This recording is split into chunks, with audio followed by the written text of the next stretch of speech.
మాట్లాడన్నా.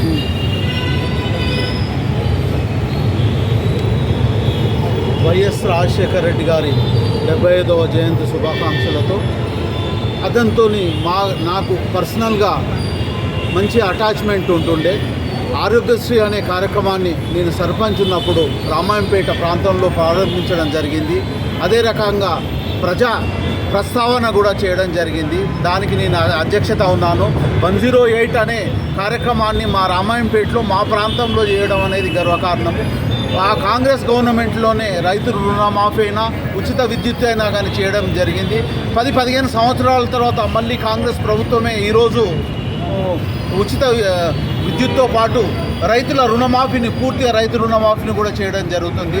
అదే రకంగా fee reimbursement అనే కార్యక్రమాన్ని ప్రతి విద్యార్థులు చదువుకున్న డిగ్రీ, పీజీ, డాక్టర్, ఇంజనీరింగ్ చేయడానికి ప్రతి ఒక్కరికి కూడా ఆస్కారం ఉంది. బీసీ, ఎస్సీ, ఎస్టీ వర్గాల వారికి ఎన్నో రకాలుగా విద్యా అవకాశాలు కల్పించడం జరిగింది. ఫీజు రియంబర్స్మెంట్ అనేది రాజశేఖర రెడ్డి హయాంలోనే జరగడం జరిగింది.